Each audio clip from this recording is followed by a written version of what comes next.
Why has NATO chief threatened India, China and Brazil over the Moscow trade? What is the 50 days ultimatum coming in from US and why it will be hitting Indian economy very hard and how India is planning to balance it? The NATO chief has warned India, Brazil and China for the trade that they carry out with Russia, and they have said it is going to hit them very hard in form of sanctions. There has been a clear warning of 100% sanctions specifically on the countries who are fueling the wartime economy of Russia. Hello everyone, welcome to Vajiram and Ravi's Flash News. My name is Shubhangi Singh and today we are going to understand that what are these sanctions and how are they being used as a tool to get forced peace where we are entering the fourth year of Russia-Ukraine war and there is no resolution in sight. What is the strategy of sanctions, how it has been working out, how Russia is making a way out, and finally we'll also be discussing that how India is going to balance this situation because it is important to maintain the strategic autonomy, but at the same time we do not want to lose out on the relations that we have with West. Now, if we talk about Russia-Ukraine war, this is the fourth year of the war that we are entering, and as of now, we do not see any resolution in sight. Rather, there has been excessive escalation in recent times. So, if we talk about the escalation on both of the sides, we get to see there have been aerial strikes happening from Russia's end, multiple drones which have been fired up in the Ukraine's end, and Ukraine has also hit Russia deep inside. So the escalation, be it through drones, be it through airstrikes, has been continuously happening. Furthermore, whatever ceasefire conversation, mediation which was led by US, that has also been stalled. As of now, there is no conversation in terms of ceasefire talks, as well as there is continuous escalation that we see in front of us. Then, if we talk about the escalation, we have to understand that President Zelensky has gone ahead and globally appealed for two things. First, that he needs aid, help in terms of military and everything. And second, he has urged to bring in the secondary sanction and choke Russia in terms of economic parameters. However, the situation is becoming massively difficult with the involvement of President Donald Trump, because just this month he was talking about that how siding with Russia and utilizing Ukraine's minerals, he was looking into his own strategic interest. All of a sudden, he has switched sides. He's talking about how dangerous man Putin is. He does not want to get involved in peace talks. And he has already promised military support to Ukraine in terms of Patriot missile system. So here we see that NATO, which is the main muscle of NATO as an organization, comes from US itself. It is ready to further give the manpower, muscle power to Ukraine to sustain in this war where we are seeing escalation for the forthcoming year. Now, it becomes important for us to understand when we are talking about that this war is not seeing any resolution in sight. What is the strategy of West that has been used? And that strategy has been nothing but the sanctions itself. When we talk about this particular strategy, in this very context, there has been a 50-day ultimatum given by President Donald Trump that Russia needs to come on the table for a resolution here, and if they do not, then secondary sanctions and other sanctions will take place so as to stop the direct points which are helping Russia in terms of surviving its economy and the war it is part of. Now, in terms of the sanctions we are talking about, we have to understand they will come once there is non-compliance in this ultimatum that has been given. What is the consequence we are talking about? The consequence is being of the sanctions that 100% on the countries who are associated in trade with Russia in terms of export. And basically this has been clearly designed as a high pressure tactic so that Vladimir Putin comes to the table for peace negotiations. Now, if we talk about one side which is being aided by US, which is being negotiated by US, if we talk about the other side is clearly denying and saying this ultimatum is unacceptable because of the fact that Russia is saying that we are of the mind that we are here for negotiation, we are here for peace talk, but we do not work based on threats and it would not respond to any deadlines, be it brokered by anybody, and here it is President Donald Trump. Now, Russia and US sidelines are very clear on this, but our main focus point is to be that why this ultimatum is associated with sanctions and why there is so much focus on sanctions when we are talking about this particular war. So, if we talk about sanctions, it is being set up in a way where it will be able to hurt the Russian economy where there is maximum bleeding. Now, let us try to understand how exactly it is working out. So, if we talk about sanctions, for example, if you want to impact the financial system, Russia has been isolated and it has been excluded from SWIFT. Now, international banking payments and operation, Russia does not get to use the global platform. Russia had to develop their own platform to carry out these payments. Now, this is one way of making there more burden on the economy itself. Other than that, if you talk about economic base, if that base has to be hit, then there has been loss of almost $170 billion just because of the financial sanctions that have been placed on the Russian economy. Furthermore, there has been loss of almost $400 billion in terms of oil and gas export that used to take place from Russia. Then if we talk about war financing, then you have to understand whenever we are talking about war chest that is placed with any country, if the revenues to the manufacturing, to the economy declines, the war chest itself becomes weakened. So the elite revenues which were coming to Russia because of the sanctions, they have been let defunct, and here we see the war financing of Russia also going down in this very time. Oil and gas revenue has gone down, even though countries like India, China, Brazil, they are buying, but overall, the trade has shifted to majorly China and India, and the Russia's access to Western nation where it could export oil and gas has been cut out through sanctions. And technology access has also been limited. So there is ban on export of key technologies, be it microchips, be it machinery tools. That means Russia will not be able to modernize, it will not be able to innovate and sustain its military as well as energy sectors in coming time. And whatever the strategy you see here, the idea is to make sure the war economy of Russia is not getting the fuel. If it is choked, the fuel is stopped, then the war will be stopped hopefully.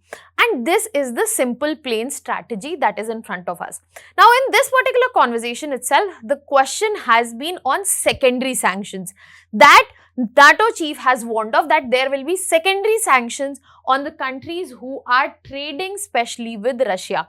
Now this is a point where we draw the distinction between primary sanctions and secondary sanctions.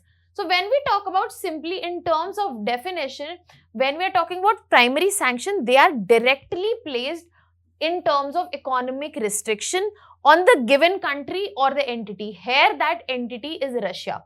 But when we are talking about secondary sanctions, in that scenario, it is not placed on the country that is associated, rather it is placed on a third party. In this case, the third parties are allies of Russia. So the sanction here is not being placed on Russia, but the allies of Russia, the third parties who are dealing with the sanctioned entities. Now, if we talk about understanding with reference to example of the real context that we are seeing, if we talk about US trade has been banned, especially with Russian defense firms. This is a form of primary sanction. And the NATO chief who is warning that there will be 100% tariff if India keeps buying Russian oil. This is a form of secondary sanction. And this is what is being used as the new tool to get in the forced peace in terms of Russia-Ukraine war. Now, this will give us a fair idea that how the multi-pronged strategy, multi-dimensional strategy of the sanctions is working. If we get into the details of it, basically we can look at from three dimensions when we are talking about strategy of sanction. The first dimension is where the West is helping Ukraine. So if we talk about West facilitating Ukraine, it is in multiple forms, be it military support. We are just talking about Patriot missile systems which can be facilitated from US to Ukraine. Then we have air defense, drones which are being supplied by NATO itself, because this whole war is from the point that Ukraine wanted to become a member of NATO. You can read about in detail about NATO in one of the videos in the playlist of Flash News. You can go and watch it. Then if we move towards understanding how Ukraine is being helped, apart from military supply, economic pressure on Russia in form of sanctions is another help that Ukraine is getting, because if Ukraine is not as big of a country or in terms of supply, Russia is being weakened by these sanctions. And the third factor that comes in here is there is possibility and there is approach to somehow bring in resolution, even though it is a little forced.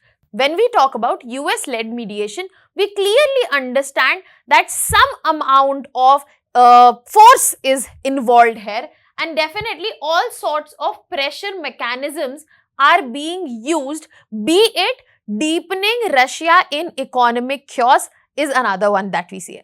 Now, the first dimension that we understood is definitely helping Ukraine. The second dimension here is isolating Russia. We can easily understand the main focal point of this strategy has been isolation of Russia, that Russia is not able to sustain its own wartime economy. It has been done to financial disconnection, be it cutting off Russia from the global financial systems, trade systems, then diplomatic cold shoulder. That means encouraging international firms and other governments to withdraw and cut ties with Russia.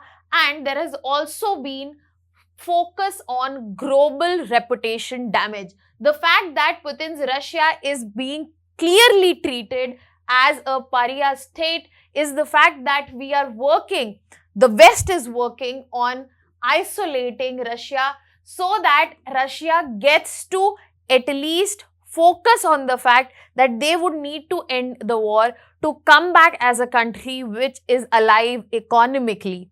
Now, the third dimension comes in. Apart from helping one party and isolating the other party, the West is also focusing on the allies associated with Russia. The West is now targeting the allies because it is the allies of Russia who have been trading. If we talk about, you can say trading allies here, because India and China have been two major countries where we see the secondary sanction strategy is being targeted, because of the fact these were the countries who have continued to buy oil even after the sanctions. Even though it drew a lot of contention from the Western media as well as Western nations, but placing strategic autonomy at the primary, we have been very clear, we will do what helps our strategic interests. So the third factor that the West is focusing on is cutting off Russia's allies. And this is where the secondary sanctions that are being targeted comes in. Other focus is also in terms of tariff threats, and the whole goal is to make sure that the supply-demand chain which is helping Russia is broken down and Russia gets no help at all in terms of facilitation. Now let us understand the main crux of it, that what will be the consequences associated with it, how hard that India can be hit if this sanction actually comes in place. When we talk about consequences, the first and most obvious impact that I think we all can understand will be in economic terms. So when we are talking about economic terms, the first hitting factor here is the tariffs that would be placed, be it on India and China. Both of them are export driven countries, and export is imminent for our overall economic fundamentals. Now, if that is hit, these tariffs are being placed, the export industry would be devastated.